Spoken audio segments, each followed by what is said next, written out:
ہندوستان کی آزادی کے لیے ہمارے بہت سے ہیروز نے اپنی جان کی بازی لگائی تھی، اور اس آزادی میں ہمارے بہت سے ہیروز شہید بھی ہوئے تھے۔ جہاں مردوں نے اپنی طاقت اور ہمت کے بل پر انگریزوں کے چھکے چھڑا دیے تھے، تو وہیں ہمارے ملک کی بہادر عورتیں بھی پیچھے نہیں تھیں۔ انہی بہادر عورتوں میں سے ایک ایسی عورت بھی ہے جس نے انگریزوں کی ناک میں دم کر کے رکھ دیا تھا۔ یہ وہ عورت ہے جسے حضرت بیگم محل کے نام سے جانا جاتا ہے۔ تو آئیے آج اسی بہادر عورت کی تاریخ یعنی اتہاس کے بارے میں جانتے ہیں۔ حضرت بیگم محل 1820 عیسوی میں فیض آباد میں پیدا ہوئی۔ حضرت بیگم محل کا اصل نام محمدی خانم تھا، حالانکہ کچھ انگریز مورخین یعنی اتہاس کاروں نے ان کا نام افتخار النساء بتایا ہے۔ بیگم محل کے بارے میں کہا جاتا ہے کہ وہ پیشے سے ایک طوائف یعنی ویشیا تھی اور اودھ کے شاہی حرم میں رہا کرتی تھی، اور وہ مہک پری کے نام سے مشہور تھی۔ اودھ کے نواب واجد علی شاہ ان کی خوبصورتی پر فدا ہو گئے تھے اور ان سے نکاح کر لیا تھا۔ انہیں واجد علی شاہ نے بیگم محل کا لقب دیا۔ 20 اگست 1845 عیسوی کو بیگم محل نے ایک بیٹے کو جنم دیا جس کا نام برجس قدر تھا۔ بیٹے کے جنم کے بعد شاہی محل میں حضرت محل کا رتبہ اور بڑھ گیا۔ واجد علی شاہ نے انہیں حضرت بیگم محل کا لقب دیا اور شاہی خاندان میں ملکہ کا درجہ دیا۔ حضرت بیگم محل خوبصورت کے ساتھ دانش مند اور ایک بہادر عورت بھی تھی۔ 1856 عیسوی میں انگریزوں نے اودھ پر قبضہ کر لیا تھا اور انگریزی حکومت نے نواب واجد علی شاہ کو جلا وطن کر کے کلکتہ بھیج دیا تھا۔ جدا ہوتے وقت واجد علی شاہ نے حضرت بیگم محل کو طلاق دے دیا تھا۔ اس کے بعد حضرت بیگم محل نے اودھ کی باغ ڈور سنبھالی اور حضرت بیگم محل ایک نئے کردار کے ساتھ لوگوں کے سامنے آئی۔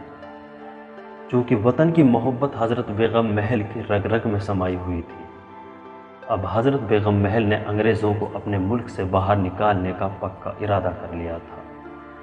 حالانکہ آزادی کی یہ آگ ہر ہندوستانی کے دل میں جل رہی تھی، مگر اس آگ کو ہوا دینے کے لیے اور اسے آزادی کے جنون میں بدلنے کے لیے کسی کی ضرورت تھی، اور حضرت بیگم محل نے یہ کام بخوبی نبھایا۔ پہلی جنگ آزادی کے دوران 1857 سے 1858 تک راجہ جے سنگھ کے ساتھ مل کر حضرت بیگم محل کے حامیوں نے انگریزوں کی ایسٹ انڈیا کمپنی کے خلاف بغاوت کر دی اور لکھنؤ پر انگریزوں کے پڑے ہوئے قدموں کو واپس اکھاڑ پھینکا اور دوبارہ انہوں نے لکھنؤ پر قبضہ کر لیا۔ حضرت بیگم محل نے اپنے بیٹے برجس قدر کو لکھنؤ کا ولی عہد بنا دیا، لیکن کچھ دنوں بعد دوبارہ انگریزوں نے لکھنؤ پر قبضہ کر لیا اور بیگم محل سے سارے حقوق چھین لیے گئے۔ حضرت بیگم محل کو انگریزوں نے لالچ دینے کی بھرپور کوشش کی، لیکن حضرت بیگم محل کی خودداری نے اسے قبول نہیں کیا۔ حضرت بیگم محل نے لکھنؤ کے الگ الگ علاقوں میں جا جا کر آزادی کے خواہش مند جوانوں کا حوصلہ بڑھایا، اور حضرت بیگم محل نے اپنے حامیوں کے ساتھ مل کر انگریزی حکومت کا ڈٹ کر مقابلہ کیا۔ حضرت بیگم محل نے اس مہم کے لیے کچھ عورتوں کی ایک فوج بھی تیار کی اور کچھ عورتوں کو جاسوسی کا کام سونپ دیا۔ عورتوں کی فوج نے اپنی جان کی پرواہ کیے بنا محل کی حفاظت کی اور انگریز فوج کا ڈٹ کر مقابلہ کرتی رہی، لیکن انگریزوں نے دلی پر پوری طرح قبضہ کر لیا تھا اور آخری مغل بادشاہ بہادر شاہ ظفر کو قید کر دیا تھا، جس کی وجہ سے آزادی کے لیے مر مٹنے والے جوانوں کے حوصلے پست ہوتے چلے گئے اور دھیرے دھیرے لکھنؤ پر بھی انگریزوں کا قبضہ ہونے لگا۔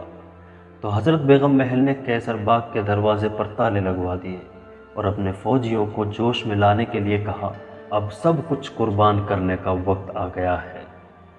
انگریز فوج کا افسر اپنی فوج کے ساتھ عالم باغ تک پہنچ چکا تھا اور دوسری طرف محل کے سپاہی اور عام لوگ شہر کی حفاظت کے لیے امڑ پڑے۔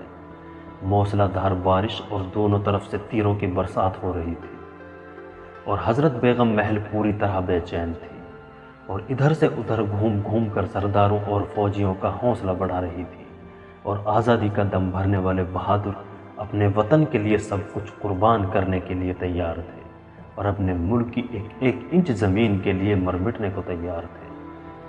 آخرکار وہ وقت آ گیا کہ انگریزوں نے اپنے فوجیوں کو آزاد کرا لیا اور لکھنؤ پر قبضہ کر لیا، لیکن حضرت بیگم محل کا ایک مشہور قول جو ہر ہندوستانی کے لیے ایک سبق ہے، جب حضرت بیگم محل نے کہا تھا کہ ہندوستان کی یہ پاک صاف سرزمین ہے، یہاں جب بھی کبھی جنگ بھڑکی ہے تو ظلم کرنے والے ظالموں کو شکست ہوئی ہے۔ یہ میرا پختہ یقین ہے کہ بے کسوں اور مظلوموں کا خون بہانے والا یہاں کبھی اپنے گندے خوابوں کا محل نہیں کھڑا کر سکے گا، اور آنے والا وقت میرے اس یقین کی تائید کرے گا۔ اور بلا شبہ حضرت بیگم محل کا یہ قول سچ بھی ثابت ہوا۔